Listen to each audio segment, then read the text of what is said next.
Hello दोस्तों, नमस्कार। स्वागत है आपका चाणक्य ग्रुप ऑफ इकोनॉमिक्स में।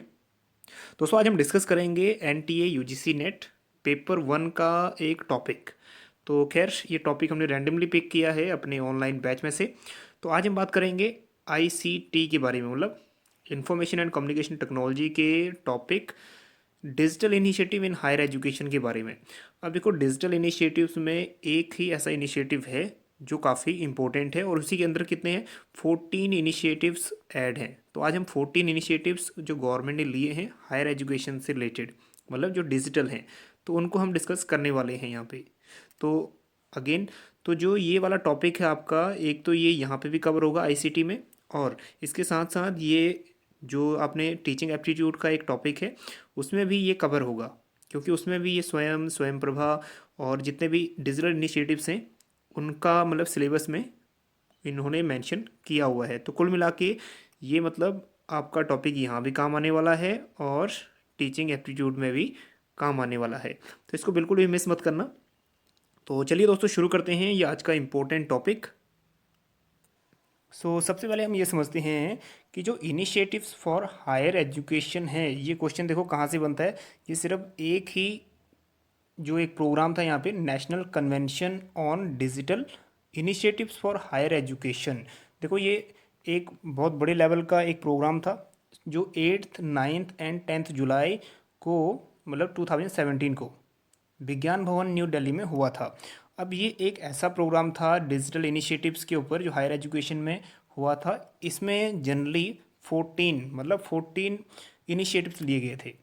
तो 14 इनिशिएटिव्स डिजिटल, वो भी डिजिटली, मतलब हायर एजुकेशन को डिजिटल करने के लिए।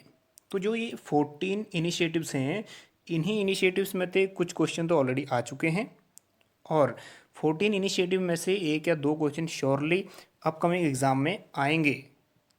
अब देखो, एक आइडियोलॉजी अगर मैं यहाँ पे प्रोडिक्शन करूँ तो काफ़ी इंपॉर्टेंट है। देखो, यूजीसी ने अपने सिलेबस में मेंशन कर रखा है, that is initiatives for higher education. तो एक ही कन्वेंशन है ये, और ये जो विज्ञान भवन में हुआ था, और इनिशिएटिव सबसे बड़ा है। और यही टॉपिक हम, अगर आपको याद हो, हमने टीचिंग, मतलब टीचिंग एप्टीट्यूड में भी जो लास्ट वीडियो था उसमें भी किया था।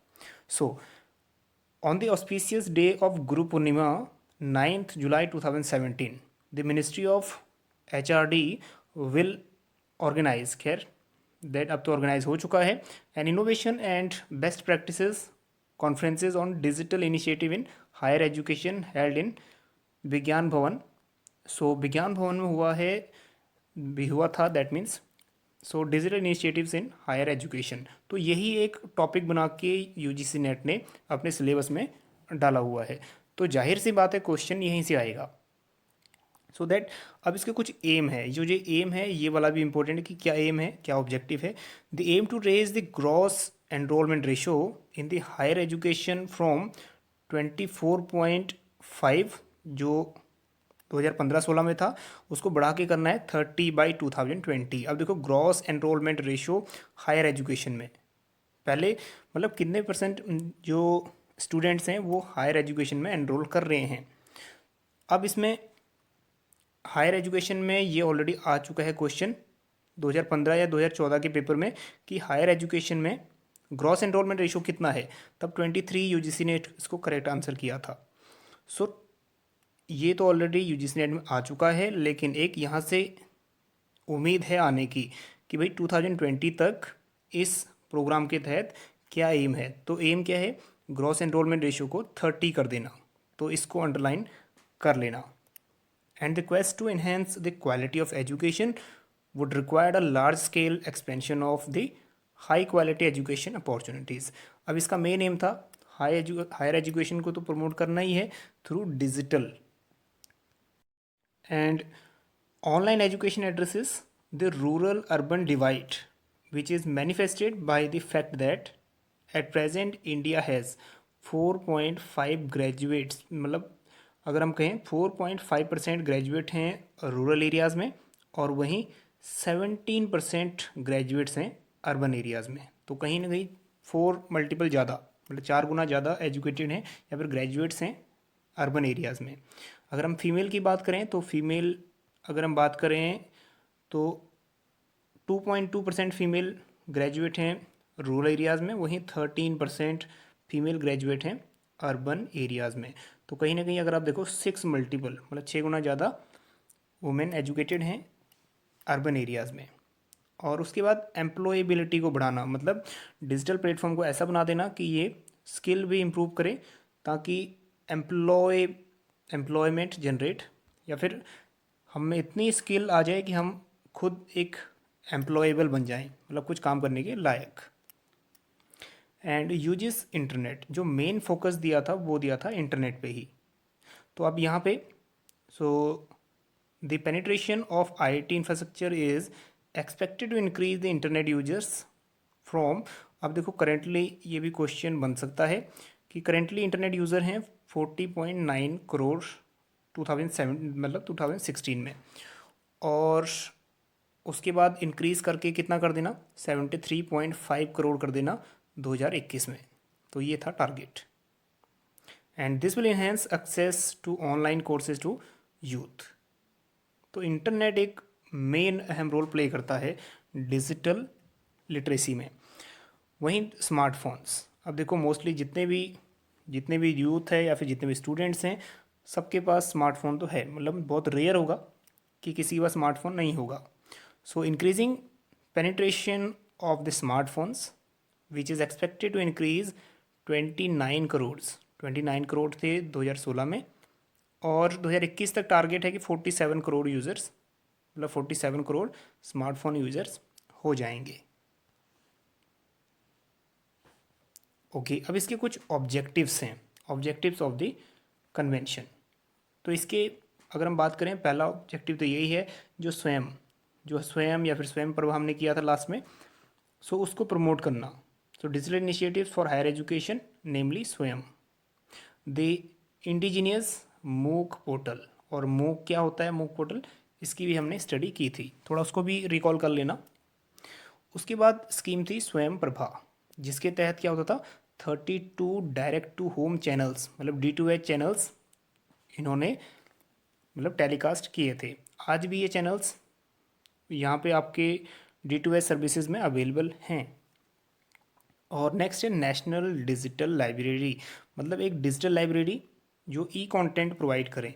तो 70 lakh digital books, e books यहाँ पे प्रोवाइड की थी इस पोर्टल के through. And national academic depository, मतलब जो भी आपने कोर्स किया है उसका एक सर्टिफिकेट्स प्रोवाइड करना, that is certificate issued by the institution and authentication them as per the need of the users. तो ये मेनली 4 स्कीम्स लॉन्च की थी एक वाइड लेवल पे, मतलब काफ़ी बड़े लेवल पे। ओके, अब हम करते हैं ये 14 जो इन्होंने इनिशिएटिव लिए थे वो। तो सबसे जो पहले इनिशिएटिव था, these initiatives were launched to the nation during the convention. तो 14 है ये, वन बाय वन की स्टडी कर लेते हैं। नंबर 1 है स्वयं। तो स्वयं की फुल फॉर्म देख लें, ये काफ़ी इंपॉर्टेंट है, इंडिविजुअली क्वेश्चन बनता है full form of Swayam. So that study webs of active learning for youth aspiring minds. तो ये है इसकी फुल फॉर्म। सो स्वयं के बारे में हम यहाँ पे डिटेल में नहीं करने वाले, क्योंकि हम डिटेल में आप टीचिंग एप्टीट्यूड का जो 8th लेक्चर है वो देख लेना, उसमें आपको सारी डिटेल में मिल जाएंगी। सो जनरली क्या है, स्वयं एक ऑनलाइन टीचिंग पोर्टल है जिससे आप क्या कर सकते हो, ऑनलाइन ही टीचिंग मतलब कंटेंट आपको ई कंटेंट मिल जाएगा। और वो कौन प्रोवाइड करेगा आपको, ये वाला the concept of massive open online course involve online delivery of interactive learning content to large number of people simultaneously. तो and next one is features of Swayam. तो फीचर्स भी हम ऑलरेडी कर चुके हैं, तो जस्ट आप उसको एक बार वीडियो देख लेना, उसमें से आपको काफ़ी कुछ मतलब आइडिया हो जाएगा। एंड नेक्स्ट वन इज स्वयं प्रभा। तो स्वयं प्रभा एक ऐसी स्कीम जिसने ये मतलब जिसके अंतर्गत 32 एजुकेशनल D2H चैनल्स लॉन्च किए गए थे MHRD के थ्रू। अब ये चैनल हर एक सब्जेक्ट पे अलग अलग हैं, जैसे हिस्ट्री का एक है, इकोनॉमिक्स का भी है, हिंदी इंग्लिश अलग अलग सब्जेक्ट में, और साइंस मैथमेटिक्स और स्टैटिस्टिक्स, सभी ये चैनलों पे ये मतलब 32 एजुकेशनल चैनल्स हैं और 32 डिफरेंट डिफरेंट सब्जेक्ट को कवर करती हैं। तो इनको जस्ट आप अपने देख सकते हो, चाहे आपके पास एयरटेल डिश टीवी है या फिर डिश टीवी है या फिर टाटा स्काई है, जो भी है आपके पास, उसमें आप ये चैनल देख सकते हो। मतलब ये जनरली ये चैनल कहाँ आते हैं, लास्ट में आते हैं, मतलब लास्ट जो चैनल्स आपके चलते हैं वहाँ पे। तो इवन कि इन चैनल्स को, मतलब इकोनॉमिक्स का चैनल खुद मैं भी यूज़ करता हूँ और काफ़ी मोर प्रोडक्टिव है, काफ़ी अच्छी तरह से वहाँ पे कॉन्सेप्ट सिखाते हैं। और अगर यहाँ पे आपने सर्टिफिकेट्स लेना है तो आपके लिए मतलब आपको वहाँ पे रजिस्टर करना पड़ेगा और इनकी वेबसाइट पे। सो इसके बारे में भी हम यहाँ डिटेल में नहीं करेंगे, तो एक ओवरव्यू यहाँ पे हमको मिल जाएगा। सो जो ये प्रोवाइड करता है, ये स्कूल एजुकेशन प्रोवाइड करता है 9th to 12th लेवल तक। और इसमें अगर हम बात करें, so curricula and courses that can meet the need of life long learners और Indian citizens in India and abroad. तो इंडियन सिटीजन भी ले सकते हैं इसको as well as foreign citizen भी, क्योंकि ऑनलाइन बेस्ड है। और उसके बाद IIT PAL. So IIT PAL to assist student in class 11th and 12th aspiring to join IITs by encouraging scientific thinking. मतलब बच्चों को थोड़ा मोटिवेट करना थ्रू IITs या फिर जितने भी एग्ज़ाम होते हैं, जैसे JEE का हो गया या फिर एंट्रेंस एग्ज़ाम हो गए, उनके लिए थोड़ा तैयार करना या फिर उनको मोटिवेट करना। और जो थर्ड इसमें स्कीम थी वो थी नेशनल डिजिटल लाइब्रेरी। तो नेशनल डिजिटल लाइब्रेरी का मतलब एक ऐसी लाइब्रेरी क्रिएट करना जहाँ पे ई कंटेंट हो, मतलब ई बुक्स, जितनी भी बुक्स हैं इलेक्ट्रॉनिकली आपको प्रोवाइड हों। तो यहाँ पे जो गवर्नमेंट ने टारगेट रखा था, वो टारगेट भी दिया था 72 लाख डिजिटल बुक्स का। तो ये देख लेना और ये इम्पोर्टेंट है, तो इसको अंडरलाइन कर लेना। ये एक सिंपल क्वेश्चन बनता है कि कितने लाख बुक्स का यहाँ पे जो अवेलेबल कराई थी MHRD ने। तो अगेन नेशनल डिजिटल लाइब्रेरी मतलब डिजिटली लाइब्रेरी प्रोवाइड करना। और नेक्स्ट वन है नेशनल एकेडमिक डिपॉजिटरी। अब ये क्या है, ये पोर्टल क्या करता है, जितने भी ऑनलाइन कोर्सेज ले चुके हैं उनको एक सर्टिफिकेशन, मतलब सर्टिफिकेट या फिर ऑनलाइन सर्टिफिकेट प्रोवाइड करता है। एंड जैसे national academic depository is a unique innovative and progressive initiative under digital India theme toward achieving digital enablement of the education record. मतलब अगर हम बात करें, एक एजुकेशनल रिकॉर्ड है या फिर एक सर्टिफिकेट है, digital academic certificate for every Indian a reality. So simple सा लॉजिक है, ये प्रोवाइड करता है सर्टिफिकेट। ओके, फिफ्थ यहाँ पे है ई शोध सिंधु। तो ई मतलब इलेक्ट्रॉनिक, शोध मतलब रिसर्च। तो रिसर्चर्स के लिए या फिर जितने भी यहाँ पे सर्व मतलब रिसर्च कर रहे हैं या फिर सर्वे कर रहे हैं उनके लिए। So more than 15,000 international electronic journals and e-books are made available to all the higher educational institution through e-शोध सिंधु। तो ई-शोध सिंधु इनिशिएटिव के थ्रू यहाँ पे 15,000 इंटरनेशनल, मतलब अगर हम कहें जर्नल से भी ज़्यादा आपको ई कंटेंट में, चाहे वो PDF है या फिर वो वर्ड फाइल में, आपको अवेलेबल मिल जाएंगे। जस्ट ट्राई करना इसको एक बार ओपन करने की या फिर एक्सेस करने की, यहाँ तक ये इनकी वेबसाइट से आपको ईजिली मिल जाएगा। and this allow access to the best education resources in the world using digital mode। तो अगर आपको 15,000 से ज़्यादा इंटरनेशनल जर्नल्स मिल रहे हैं, तो आप मतलब थीसिस हैं या फिर अपने लिए कुछ ना कुछ यहाँ से तो आप ढूंढ ही लोगे। सो द इनफ्ली नेट, अब देखो ये 3 शब्दों से बना है, एक EINF मतलब इन्फो, और LIB मतलब लाइब्रेरी, और नेट मीन्स नेटवर्क। तो यहाँ पे इन्फो मतलब इंफॉर्मेशन लाइब्रेरी नेटवर्क जो गांधीनगर में है गुजरात में, इज़ इम्प्लीमेंटिंग दिस स्कीम। तो उसने ये स्कीम इम्प्लीमेंट की है। एंड सिक्स्थ में आ गया वर्चुअल लैब्स। अब देखो वर्चुअल का मतलब है ऑनलाइन ही, तो जितने भी लैब्स हैं ऑनलाइन लैब के थ्रू, अगर आप साइंस का चैनल देखो वहाँ पे जो जो ये स्वयं प्रभा में आता है, उसमें क्या होता है, वर्चुअल लैब की फैसिलिटी होती है। जितने भी लैब के वर्क होते हैं साइंटिफिक या फिर कुछ भी केमिकल रिएक्शन वगैरह, वो उनको या तो एनिमेशन के थ्रू या फिर लैब में प्रैक्टिकल करके दिखाए जाते हैं। तो वर्चुअल लैब्स का मतलब ये है कि ऑनलाइन आपको ही लैब, ऑनलाइन में जितने भी एक्सपेरिमेंट हैं वगैरह वो ऑनलाइन ही कराए जा रहे हैं। तो इसके नाम से ही स्पष्ट है। So over 205 virtual labs in 9 engineering and science disciplines comprises about 1515 experiment are operational and currently being accessed by more than 6 lakh students। तो मतलब ये कह रहा है 6 लाख स्टूडेंट से भी ज़्यादा ने यहाँ पे जो एक्सपेरिमेंट है that operational and currently being accessed by more than, मतलब इतने जने इसको एक्सेस अब तक कर चुके हैं इस एक्सपेरिमेंट को या फिर जो वर्चुअल लैब है उसको। तो आप भी अगर साइंस थोड़ा इंटरेस्टिंग है, मतलब कुछ एक्सपेरिमेंट की, तो आप देख सकते हो इस चैनल्स पे। और सिक्स्थ वन यहाँ पे है ई यंत्र। देखो यंत्र का मतलब होता है एक साधन। तो अगेन यहाँ पे क्या है, अगर हम इसका कंक्लूजन निकालें दैट इज रोबोटिक, जितने भी रोबोटिक वर्क है मतलब यंत्र। So that an MHRD initiative under NMEICT program named eYantra is implemented to incorporate robotic into engineering education। तो रोबोट मतलब जो वर्क है थोड़ा बहुत रोबोटिक होना, मतलब through machines, with the objective of engaging student through exciting hands-on application of mathematics, computer science and engineering principles। तो science computer वगैरह का यूज़ करके थोड़ा मशीनरी इन्वेंट करना जो खुद थोड़ा बहुत वर्क कर सकती हैं। So creation of robotic platforms has been very successfully demonstrated during the phase 1 of the project.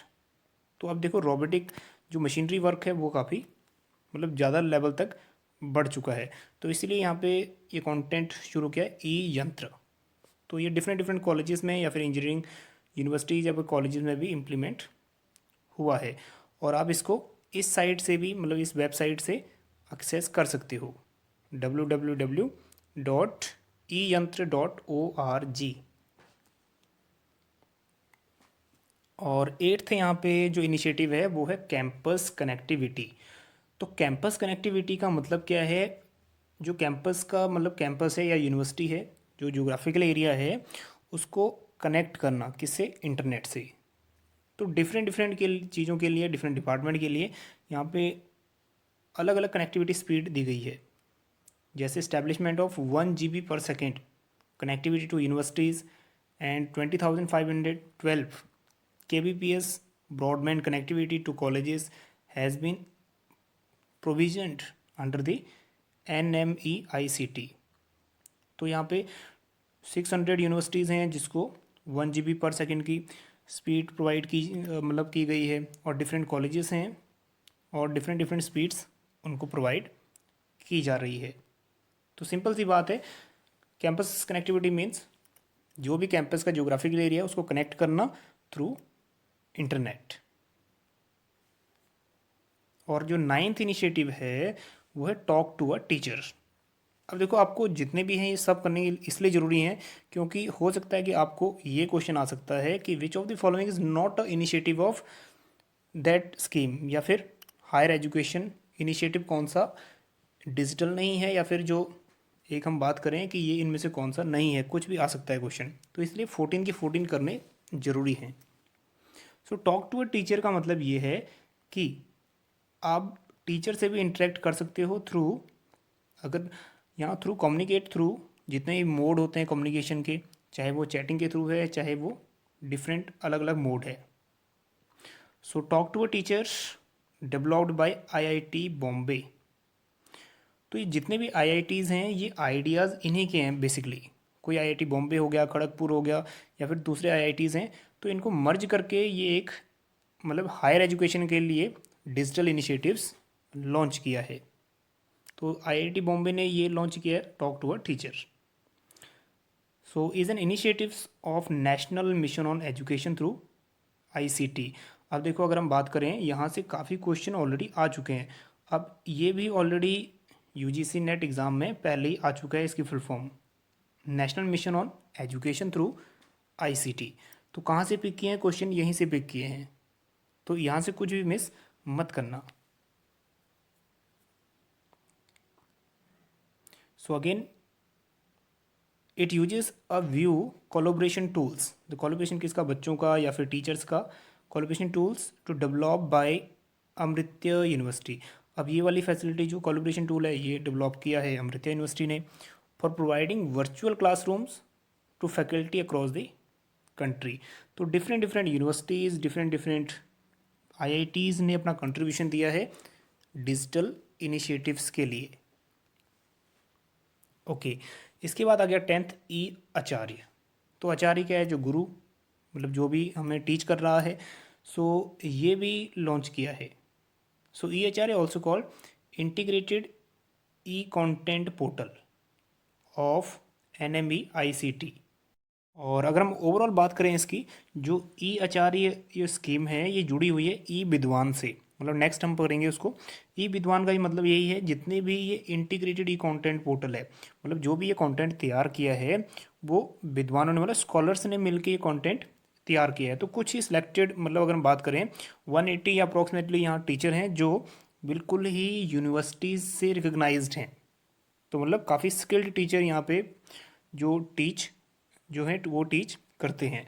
तो एक आपको काफ़ी एक मतलब काफ़ी अच्छा कंटेंट यहाँ पे मिल जाएगा, इसको एक बार ट्राई ज़रूर करना। और 11th है यहाँ पे ई कल्प। तो ई कल्प अगर हम बात करें, ये जुड़ा हुआ है डिज़ाइनिंग से, मतलब ऑनलाइन प्लेटफॉर्म पे जो कोर्स डिज़ाइन हो रहा है उसके लिए। एंड ई कल्प creating digital learning environment for design. तो मेनली क्या है, मतलब ऑनलाइन डिज़ाइनिंग या फिर online learning environment for design. So in India has successfully demonstrated the achievement of the following project objectives. तो कुछ ये जो ऑब्जेक्टिव्स हैं या फिर फॉलोइंग प्रोजेक्ट हैं, ये जैसे digital online content for learning design with e learning programs on design. तो स्पेशली क्या डिज़ाइन करना है, ई लर्निंग। और नेक्स्ट है digital design resource database including the craft sector वगैरह। And social networking for higher learning with collaborating learning space for design. तो collaborating का मतलब यही है, जितने भी कंटेंट तैयार कर रहे हैं वो स्कॉलर कर रहे हैं, तो स्कॉलर का कोलैबोरेट, एक तो बच्चों के साथ भी इंटरेक्शन हो गया और स्टूडेंट टू स्टूडेंट कैसे, मतलब डिफरेंट डिफरेंट स्टूडेंट इसको ज्वाइन कर सकते हैं और अपनी जो नॉलेज है वो गेन कर सकते हैं। And design inputs for products of a national mission in education through ICT. So overall अगर हम बात करें इसके बारे में, तो ये एक ऑनलाइन फ्रेमवर्क तैयार कर रहा है या फिर डिज़ाइन प्रिपेयर कर रहा है। और उसके बाद आ गया the free and open source software for education. अब देखो ओपन सोर्स सॉफ्टवेयर हमने पढ़ा था कि क्या होता है, तो ये ओपन सोर्स सॉफ्टवेयर भी 2 बार आ चुका है, मतलब ये कंटेंट जो भी इसमें आ रहे हैं वो कहीं ना कहीं ऑलरेडी आ भी चुके हैं और नेक्स्ट में भी आएंगे। सो FOSSE project sanctioned to IIT Bombay has been promoting use of open source software in educational institutions। और इस एड्रेस पे आपको ये चीज़ मिल जाएगी, मतलब वेबसाइट से के जरिए। तो जो ओपन सोर्स सॉफ्टवेयर है इसको हम यूज़ करके मतलब लर्निंग को इफ़ेक्टिव बना सकते हैं। सो ये डिफरेंट तरीके से वर्क कर सकती है, चाहे वो स्पोकन ट्यूटोरियल के थ्रू हो, चाहे वो documentation, text book campaigns, awareness program such as conferences, training, workshop and internship वगैरह। तो कुल मिला के अगर हम बात करें, ये ओपन सोर्स सॉफ्टवेयर के बारे में हमने पहले पढ़ा था। तो इसका मतलब है एक ऐसा सॉफ्टवेयर जो आप खुद अपने अकॉर्डिंगली, अपने नीड्स के अकॉर्डिंगली जिसको आप मॉडिफाई कर सकते हो। तो जो मतलब जो सोर्स है, सोर्स कोड है या फिर लाइसेंस है, वो आपको प्रोवाइड हो जाता है, तो आप इसको अपने अकॉर्डिंगली मॉडिफाइड कर सकते हो अपने नीड्स के अकॉर्डिंग। तो ये चीज़ अब एजुकेशन में भी यूज़ हो सकती है। और 13 ये है ई विद्वान। अब अगर हम इसको ओवरऑल इसकी बात करें तो इसका मतलब क्या है, ई विद्वान मतलब जितने भी वहाँ टीचर्स हैं, मतलब जो ये स्वयं प्रभा है इसमें जितने भी टीचर्स हैं वो आपको क्या मिलेंगे, स्किल्ड टीचर जो डिफरेंट डिफरेंट यूनिवर्सिटीज़ में टीच करते हैं। तो वो क्या है, स्कॉलर्स हैं अपने अपने फील्ड में, तो उनसे इंटरेक्ट करने का या फिर उनसे एजुकेशन लेने का यहाँ पे हमें मौका मिल जाता है। तो डिफरेंट डिफरेंट इनके व्यू पॉइंट हैं। तो मतलब ओवरऑल बात यही है कि यहाँ पे हमें ई विद्वान फैसिलिटी मिल रही है। ई विद्वान मतलब जितने स्कॉलर हैं वो हमें टीच कर रहे हैं। Okay, 14 is central cloud infrastructure. अब देखो जितना भी ये एक हब है या फिर एक जितना भी नेटवर्क है या फिर जितना भी कंटेंट है, उस कंटेंट के लिए कुछ स्पेस चाहिए, कुछ एक क्लाउड क्या होता है, अगर आप एप्पल यूज़ करते हो उसमें क्लाउड होता है। क्लाउड क्या होता है? स्टोरेज, मतलब ऑनलाइन स्टोरेज, जिसको आप उसको सेव कर सकते हो। सिमिलरली तो यहाँ भी आपको होस्टिंग स्पेस के लिए मतलब एक स्पेस चाहिए जहाँ डाटा पड़ा होगा। अब देखो अगर हम बात करें तो इसका कंक्लूजन यही है, होस्टिंग ई कंटेंट मतलब अगर आपने कहीं भी जैसे कोई भी डाटा सर्च किया और कोई भी लेक्चर आप वहाँ पे देख रहे हो, तो लेक्चर अगर हम बात करें इंग्लिश में कोई लेक्चर आ रहा है या फिर इकोनॉमिक्स का कोई लेक्चर आ रहा है, तो वो लेक्चर वेबसाइट पे तो है, लेकिन वेबसाइट में स्पेस कहाँ पे है? होस्टिंग के लिए। तो होस्टिंग के लिए उन्होंने क्या स्पेस मतलब क्या लिया? Cloud infrastructure. तो दैट सेंट्रल क्लाउड इंफ्रास्ट्रक्चर। तो हर एक वेबसाइट की अपनी अपनी होस्टिंग स्पेस होती है। होस्टिंग स्पेस होगी तभी वो साइट पे जितनी भी प्रोग्राम्स हैं वो डाउनलोड या फिर जितना भी डाटा है वो एक्सेस हम कर सकते हैं। तो होस्टिंग के लिए इन्होंने बनाया सेंट्रल क्लाउड इंफ्रास्ट्रक्चर, मतलब एक स्पेस जहाँ पे डाटा ऑनलाइन स्टोर है। तो दोस्तों जितने भी ये 14 आपके यहाँ पे इनिशिएटिव्स हैं हायर एजुकेशन से रिलेटेड, तो इनको वन बाय वन कर लेना और ये काफ़ी इंपॉर्टेंट है, इसमें से कुछ भी मिस मत करना। तो बाकी मिलते हैं आपको नेक्स्ट वीडियो में किसी एक रैंडमली एक लेक्चर के साथ। तो आप बने रहिए चाणक्य ग्रुप ऑफ इकोनॉमिक्स के साथ। Thank you.